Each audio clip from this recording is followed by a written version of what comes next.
एक गांव में एक बड़ा जमींदार था। जमींदार की एक पत्नी और एक 7 साल की बच्ची रिया थी। उसकी बच्ची रिया का रंग बहुत ही काला था, जिस वजह से रिया को अक्सर ताने सुनने पड़ते थे। एक दिन वो अपने स्कूल जा रही थी, तभी कुछ बच्चे रिया को बोलते हैं, देखो देखो काली आ गई। हाँ भाई, ये तो एकदम काली माता लगती है। सब बच्चे उसको कुछ न कुछ कहकर चिढ़ा रहे थे। रिया को बिल्कुल अच्छा नहीं लगा। उसने अपना बैग उठाया और घर की तरफ दौड़ने लगी। घर आकर उसकी माँ उससे कहती है, क्या हुआ मेरी बेटी, आज इतनी जल्दी घर कैसे आ गई तू? हाँ, और उदास क्यों है? माँ मैं स्कूल नहीं जाऊंगी, सब मुझे काली कहकर चिढ़ाते हैं। मैं घर पर ही रहकर पढ़ाई करूंगी, अब मैं स्कूल नहीं जाऊंगी। अरे बेटा, ऐसा नहीं होता, स्कूल तो जाना ही पड़ता है। बिना पढ़ाई लिखाई के कुछ नहीं होता। माँ मुझे कुछ नहीं पता, मैं अब कभी उस स्कूल में नहीं जाऊंगी। तभी वहाँ पर रिया के पिता भी आ जाते हैं। हाँ बेटी, तुम्हारी माँ सही कह रही है। पढ़ाई करने के लिए स्कूल तो जाना ही होगा, और पढ़ाई नहीं होगी तो बड़ी अफसर कैसे बनोगी? तो ठीक है, पर मैं गांव के स्कूल में नहीं जाऊंगी। यहाँ के सभी बच्चे मुझे काली बोलकर चिढ़ाते हैं, और भी न जाने वो मुझे क्या क्या कहते रहते हैं। बेटी कोई बात नहीं, हम तुम्हारे स्कूल में जाकर प्रिंसिपल से बात करेंगे। आज के बाद बच्चे तुम्हें नहीं चिढ़ाएंगे। मम्मी पापा, मैंने कहा ना मुझे गांव के स्कूल में नहीं जाना, मतलब नहीं जाना। आप लोग सुनते क्यों नहीं हो? रिया की जिद पर मम्मी बोलती है, सुनो जी, हमारी बेटी गांव के स्कूल में नहीं जाना चाहती तो मत भेजो ना। ऐसा करो, इसका शहर के किसी स्कूल में दाखिला करवा दो, और वहाँ पर अच्छी पढ़ाई भी होगी। वैसे भी गांव में इतनी अच्छी पढ़ाई कहाँ होती है। बात तो तुम्हारी सही है, लेकिन अभी साल खत्म भी नहीं हुआ है, अभी कुछ महीने बाकी हैं। तब तक तो इसका एडमिशन किसी स्कूल में हो ही नहीं सकता, और हम बेटी का आधा साल कैसे बर्बाद कर दें? रिया अपने माता पिता की बात सुनकर बोलती है, पिताजी कोई बात नहीं, मैं कुछ महीने घर पर ही पढ़ लिया करूंगी और बस पेपर देने ही जाया करूंगी। ठीक है बेटा, जैसी तेरी मर्जी। रिया पढ़ाई कर ही रही थी, तभी वो देखती है उसकी खिड़की के बाहर एक बकरी का बच्चा घूम रहा था। अरे वाह, कितना सुंदर बकरी का बच्चा है। इसके आसपास भी कोई नहीं दिख रहा है, क्यों ना मैं इसको पकड़कर अपने पास रख लूं?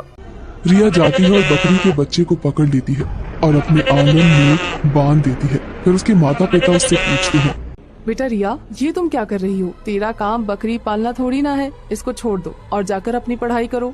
नहीं मम्मी, मुझे इसके साथ खेलना है, मुझे खेलने दो ना, बाद में इसको छोड़ दूंगी। वैसे भी मेरे साथ कोई नहीं खेलता, कम से कम ये बकरी तो खेलेगी। अच्छा चलो ठीक है, खेल लो, पर बेटा अगर इसका मालिक इसे लेने आया तो तुझे ये बकरी वापस देनी होगी, और मैं तेरी उसमें कोई मदद नहीं करूंगी और ना ही कुछ सुनूंगी। रिया के पास उस बकरी को रहते रहते कुछ दिन बीत जाते हैं और रिया को उस बकरी से कुछ ज्यादा ही लगाव हो जाता है। रिया उसे अपनी सहेली मानने लगती है। अरे मेरी प्यारी बकरी, अब हम दोनों सहेलियां हैं और हम दोनों साथ ही रहेंगे। तुम कभी मुझसे दूर मत जाना। रिया के माता पिता भी उसकी खुशी के लिए कुछ नहीं कहते। फिर रिया का एडमिशन शहर के स्कूल में करा दिया जाता है। रिया के पिता रिया को लेकर स्कूल जाने लगते हैं। तब रिया बोलती है, नहीं पापा, मैं अपनी बकरी को भी साथ लेकर जाऊंगी। वो मेरी सहेली है और मैं अपनी सहेली के बिना कहीं नहीं जाऊंगी। बेटा ये तुम क्या कह रही हो? बकरी भी भला कभी स्कूल जाती है क्या? किसी ने देख लिया तो बिना बात के हंगामा हो जाएगा। और अब तुम्हारी बकरी बच्ची नहीं रही, ये बड़ी हो गई है, इसके बड़े सींग आ गए हैं। अगर किसी को इसने सींग मार दिए तो? नहीं नहीं पिताजी, मैं अपनी बकरी के बिना स्कूल नहीं जाऊंगी और ये किसी को भी सींग नहीं मारेगी। अब चिंता मत करो। चल ठीक है, वैसे तो स्कूल में जानवर नहीं जाते, पर तुम इसको भी ले चलो, जो होगा देखा जाएगा। रिया अपनी बकरी और पिता के साथ स्कूल पहुंच जाती है। फिर रिया प्रिंसिपल के रूम में अपनी बकरी के साथ जाती है। बकरी को देखकर प्रिंसिपल कहता है, अरे ये तुम क्या कर रहे हो? ये लड़की क्लासरूम में नहीं जाएगी, पहले इस बकरी को यहाँ से बाहर निकालो, तब इसे क्लास में भेज देना। रिया अपनी बकरी को भेजने से मना कर देती है। तब उसके पिता कहते हैं, प्रिंसिपल जी, हमारी बच्ची की जिद है तो आप थोड़े से पैसे और ले लो। 1-2 दिन बकरी को आने दो, फिर उसके बाद मैं खुद ही बकरी को नहीं लेकर आऊंगा, पर आप मेरी मजबूरी को समझिए सर। चलो ठीक है, तुम कह रहे हो तो हम ऐसा कर देते हैं, पर तुम्हें थोड़े ज्यादा पैसे देने होंगे। ठीक है प्रिंसिपल जी, आपका बहुत बहुत शुक्रिया, मैं इसके आपको थोड़े पैसे फालतू दे दूंगा। रिया अपनी बकरी को क्लास की बेंच के नीचे छुपाकर बैठा देती है। टीचर आकर उनको पढ़ाने लगती है। टीचर को सब बच्चे गुड मॉर्निंग बोलते हैं। Good morning ma'am, good morning ma'am, good morning ma'am. Good morning madam. Riya भी खड़ी होकर गुड मॉर्निंग बोलती है। Good morning ma'am. Teacher Riya के काले रंग को देखकर कहती है, अरे ये इतनी काली लड़की किसकी है? तुम कहाँ से आई हो बेटा? देखने से तो मुझे गांव की लग रही हो। यस मैम, मैं गांव से बिलोंग करती हूँ, लेकिन मैं पढ़ाई में बिल्कुल शहर वालों के बराबर ही हूँ। अच्छा, तुम शहर वालों की क्या बराबरी करोगी? बोल चाल सीख लेने से कोई शहर का नहीं बन जाता। उसके लिए सुंदरता और तेज दिमाग दोनों ही होना जरूरी है। फिर टीचर ब्लैक बोर्ड पर कुछ लिखने लगती है। रिया की पेंसिल नीचे गिर जाती है और वो उसे उठाने के लिए झुकती है तो पूरा पेंसिल बॉक्स ही नीचे गिर जाता है। टीचर चिल्लाती है, ये किसने आवाज की है? कौन शोर मचा रहा है? बताओ मुझे। सब बच्चे रिया की तरफ देखते हैं। अच्छा, ये गांव की गंवार काली लड़की शोर कर रही है। ए लड़की, तेरा रंग भी बेकार है और हरकतें भी ऐसी ही करती है तू। पर मैडम, मैं सिर्फ अपना पेंसिल बॉक्स उठा रही थी, मैंने कुछ नहीं किया। तुम चुप करो और इस बार कोई आवाज ना आ जाए, वरना मुझसे बुरा कोई नहीं होगा। फिर टीचर वापस मुड़कर बोर्ड पर लिखने लगती है, पर रिया की बकरी को ये सब सुनकर बहुत गुस्सा आता है। इस टीचर ने मेरी दोस्त को बेवजह डांट दिया, अब इसे मैं सबक सिखाती हूँ। फिर रिया की बकरी जाकर मैडम को पीछे से सींग मार देती है। टीचर बहुत तेज चिल्लाती है, ये बकरी क्लासरूम में कौन लेकर आया? बताओ, ये किसकी बकरी है? टीचर गुस्से में प्रिंसिपल के रूम में चली जाती है। सर, इस काली गवार लड़की ने क्लासरूम में अपनी बकरी लाकर मुझ पर हमला करवा दिया। अब या तो ये स्कूल में रहेगी या मैं रहूंगी। टीचर और प्रिंसिपल दोनों के बीच बहुत बहस होती है। उसके बाद रिया के पिता को बुलाकर बकरी को और रिया को वापस भेज दिया जाता है। फिर रिया के पिताजी ने रिया को समझाया, बेटा रिया, आज तुम्हारी बकरी ने टीचर पर हमला कर दिया। अब स्कूल वाले इस बकरी को वहाँ आने नहीं देंगे और मैं तुझे पढ़ाना चाहता हूँ। अपने पिता की बात मानकर इस बकरी को स्कूल ले जाने की जिद छोड़ दे। रिया को अपने पिता की बात समझ आ जाती है और उसके बाद रिया अकेले स्कूल जाने लगती है। और स्कूल के आने के बाद रिया अपनी बकरी के साथ समय बिताती थी, उससे खूब बातें करती थी। ये कहानी है गरीब विष्णु की। विष्णु एक मछुआरा था। समुद्र के किनारे वो अपनी पत्नी लक्ष्मी के साथ एक टूटी झोपड़ी में रहता था। उसका मछली पकड़ने का जाल कई जगहों से फटा हुआ था। यही वजह थी कि उसके जाल में ज्यादा मछलियाँ नहीं फंसती थी और जो थोड़ी बहुत फंसती भी थी वो आसानी से जाल में से बाहर निकल जाती थी। विष्णु कई दिनों से खाली हाथ घर लौट रहा था। ये देखकर उसकी बीवी उस पर बहुत नाराज होती थी। आ गए, आज कुछ लाए हो या फिर से खाली हाथ चले आए? विष्णु अपनी पत्नी को कोई जवाब नहीं देता क्योंकि सच में उसके पास एक भी मछली नहीं थी। लक्ष्मी भड़कते हुए बोली, हे भगवान, किस मनहूस आदमी से शादी हो गई मेरी। वो देखो पड़ोस वाला सरजू रोज कितनी मछलियाँ पकड़ कर लाता है और एक मेरा पति है, इसके बस की तो कुछ भी नहीं। इसके चक्कर में तो मैं एक दिन भूखी मर जाऊंगी। माँ बाप ने कितने अरमानों से मेरा नाम लक्ष्मी रखा था, लेकिन अब तो भूखे मरने की नौबत आ गई है।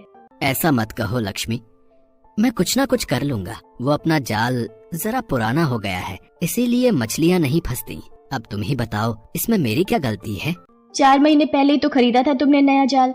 लक्ष्मी, तुम्ही ने तो कहा था कि पैसे बचाने के लिए सस्ता जाल खरीद लूं। वो 1 महीने भी नहीं टिका, कई सारे छेद हो गए हैं उसमें। अरे तो नया जाल खरीद लो। पैसे कहाँ है मेरे पास? वैसे लक्ष्मी, मैं सोच रहा था कि अगर तुम मुझे अपने सोने के कुंडल दे दो तो नया जाल खरीद सकता हूँ मैं, फिर सब ठीक हो जाएगा। हा, सोचना भी मत। कैसे आदमी हो तुम? खुद के बस का तो कुछ है नहीं और मेरे कुंडल बेचने का ख्याल कितनी जल्दी आ गया तुम्हें? शादी से लेकर अब तक और कुछ बनवा कर तो दिया नहीं मुझे, और जो मेरे मायके के जेवर है मेरे पास, अब उन पर नजर है तुम्हारी। तुम मुझे गलत समझ रही हो लक्ष्मी। मुझे बस जाल खरीदना है। मैं तुम्हारे कुंडल बेचूंगा नहीं, सिर्फ गिरवी रखकर कुछ पैसे ले आऊंगा। फिर जाल खरीदकर खूब सारी मछलियाँ पकड़ूंगा, उन्हें बेचकर मैं जल्दी से जल्दी तुम्हारे कुंडल वापस भी ले आऊंगा। विश्वास करो मुझ पर। विश्वास और तुम पर? 1 साल पहले कहा था कि नई चूड़ियां खरीद कर दोगे, लेकिन दोगे कहाँ से? यहाँ तो खाने के ही लाले पड़े हैं। और अब तुम कह रहे हो तुम्हें अपने कुंडल भी दे दूं। देखो जी, तुमसे अब मुझे कोई उम्मीद नहीं है। कमाई करना तुम्हारे बस की बात नहीं। मैं जा रही हूँ अपने मायके। घर में वैसे भी कुछ नहीं है पकाने को। तुम हवा खाकर पेट भर सकते हो, मैं नहीं। लक्ष्मी गुस्से में वहाँ से चली जाती है। विष्णु उसे रोकने की बहुत कोशिश करता है पर वो उसकी एक नहीं सुनती। अब वो बिल्कुल अकेला रह गया था। ये देखकर उसका पड़ोसी सरजू उसका मजाक उड़ाता है। अरे विष्णु, क्या हो गया? भाभी बड़े गुस्से में जा रही थी, हैं? इस बार क्या बात हो गई है? कुछ नहीं, बस वो कुछ दिनों के लिए मायके गई है, आ जाएगी जल्दी। अच्छा, भाभी जब पिछली बार ऐसे गई थी तो पूरे साल भर बाद आई थी। तू कितना भी छुपा ले, सबको तेरे घर की कहानी पता है। हाँ, मान ले कि तेरा नसीब खोटा है रे। पता है आज खूब तगड़ी मछली फंसी है मेरे जाल में। हाँ, तेरी भाभी पका रही है। वाह वाह वाह वाह वाह, क्या खुशबू है। अरे ओ भगवान, मछली पक जाए तो जरा अपने विष्णु को भी दे देना चखने को। बेचारे की घरवाली फिर से चली गई। विष्णु सरजू की बातों से चिढ़कर अपने घर में चला जाता है। वो भूखे पेट ही सो जाता है। उसी रात समुद्र में बहुत जोर का तूफान आ जाता है, जिसकी वजह से पानी की लहरें किनारे तक आ जाती हैं। वो लहरें विष्णु की टूटी फूटी झोपड़ी को अपने साथ बहा कर ले जाती हैं। विष्णु किसी तरह एक पेड़ पर चढ़कर अपनी जान बचाता है। वो पूरी रात पेड़ पर काटता है। फिर सुबह तूफान के शांत होने पर वो नीचे उतर आता है। किनारे पर बने बाकी घर सुरक्षित थे, क्योंकि विष्णु की झोपड़ी बहुत कमजोर थी, इसलिए पानी के साथ बह गई। विष्णु की हालत देखकर उसका पड़ोसी सरजू कहता है, अरे विष्णु, तेरी झोपड़ी कहाँ गई रे? लगता है भाभी की तरह वो भी तुझे छोड़कर चली गई।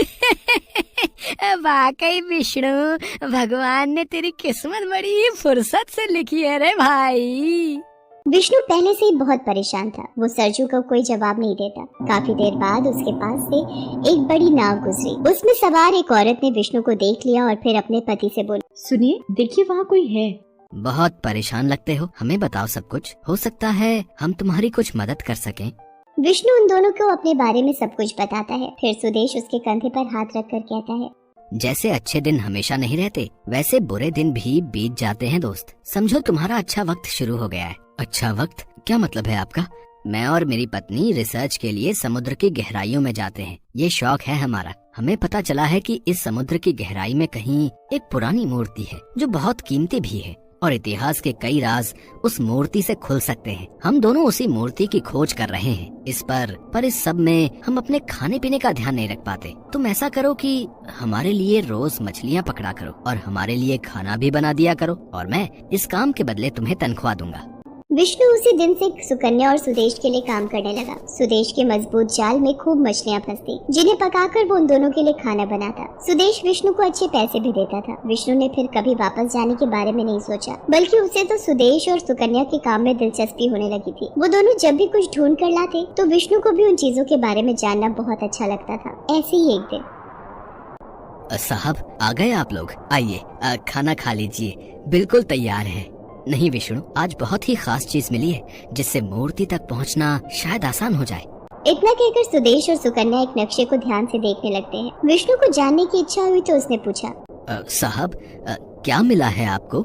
ये नक्शा मिला है विष्णु, काफी पुराना लगता है। कमाल की बात है कि पानी में रहने के बावजूद भी खराब नहीं हुआ। हमें पूरी उम्मीद है कि इस नक्शे का ताल्लुक जरूर उस मूर्ति से है जिसे हम ढूंढ रहे हैं। अरे वाह, ये तो बहुत ही अच्छी बात है। हाँ विष्णु, हमें फिर से नीचे जाना होगा। अंधेरा होने से पहले वापस भी तो आना है। पर साहब खाना तो खा लीजिए। कोई बात नहीं विष्णु, हमारा जाना ज्यादा जरूरी है। वो दोनों वापस पानी में चले जाते हैं। विष्णु भी दूसरे कामों में लग जाता है। जल्दी ही शाम हो जाती है और अंधेरा होने लगता है, लेकिन सुकन्या और सुदेश का कोई अता पता नहीं था। विष्णु को चिंता होने लगती है। फिर अचानक उसकी नजर उस नक्शे पर पड़ती है जो सुकन्या और सुदेश पानी से ढूंढ कर लाए थे। वो उसे वहीं पर भूल गए थे। अब तो विष्णु परेशान होने लगता है। हे भगवान, साहब तो नक्शा यहीं पर भूल गए और अब तक वापस भी नहीं आए। जरूर वो किसी मुसीबत में होंगे। विष्णु नाव को किनारे पर लगाकर खुद भी पानी में चला जाता है। वो हर तरफ सुदेश और सुकन्या को ढूंढने की कोशिश करता है। काफी गहराइयों में जाने के बाद उसे वो दोनों मिल जाते हैं। वो दोनों होश में नहीं थे। एक बड़ी मछली ने उन पर हमला किया था, जिससे उन्हें काफी चोटें आई थी। सुदेश और सुकन्या के पास भले ही नक्शा नहीं था, लेकिन फिर भी उन्होंने उस मूर्ति को ढूंढ लिया था। वो सुदेश के हाथ में थी। विष्णु उन दोनों को किसी तरह अपने साथ खींचता हुआ पानी से बाहर लेकर आया। विष्णु की बहुत कोशिशों के बाद सुकन्या और सुदेश को होश आ जाता है और उन दोनों की जान बच जाती है। शुक्रिया विष्णु, आज तुम नहीं होते तो पता नहीं क्या होता। शायद पानी में हम दोनों की जान चली जाती। नहीं नहीं साहब, ऐसा मत कहिए। देखो विष्णु, आखिरकार हमें वो मूर्ति मिल ही गई जिसे हम ना जाने कब से ढूंढ रहे थे। अब हम घर वापस जा सकते हैं। सुकन्या की बात सुनकर विष्णु उदास हो जाता है। सुदेश उससे पूछता है, क्या हुआ विष्णु? साहब, आप लोग चले जाओगे तो मुझे भी वापस जाना होगा, और मैं वापस जाकर क्या करूँगा? सुदेश और सुकन्या एक दूसरे की तरफ देखकर मुस्कुराते हैं। उन्हें जो मूर्ति समुद्र की गहराई में मिली थी उसके माथे पर एक कीमती हीरा जड़ा हुआ था। सुदेश उस हीरे को निकालता है और विष्णु को देते हुए कहता है, ये लो विष्णु, इससे तुम्हारी सारी परेशानियाँ दूर हो जाएंगी। ये हीरा बहुत कीमती है, इसे बेचकर तुम अपना घर बड़े आराम से चला सकते हो। लेकिन साहब ये मैं नहीं ले सकता, इसे तो आपने ढूंढा है। भले ही इसे हमने ढूंढा है, लेकिन ये मूर्ति फिर से खो जाती अगर तुम हमें बचाने नहीं आते। हमारी रिसर्च के लिए इस मूर्ति की जरूरत है, इस हीरे की नहीं। तुम इसे रख लो और अपनी पत्नी को भी घर वापस ले आना, ठीक है? विष्णु उन दोनों की बात मान लेता है और इनसे विदा लेकर हीरे के साथ वापस अपने घर आ जाता है। सभी लोग उसे देखकर चौंक जाते हैं। उसके पास हीरा देखकर पड़ोसी सरजू के तेवर भी बदल जाते हैं। वो अपना घर फिर से बनाता है, पहले से अच्छा और मजबूत। लक्ष्मी भी घर वापस आ जाती है। फिर विष्णु मछली पकड़ने का एक मजबूत जाल खरीदता है और फिर सब ठीक हो जाता है। अब उसके पास हर रोज खूब सारी मछलियाँ होती थी, खाने के लिए भी और बेचकर पैसे कमाने के लिए भी।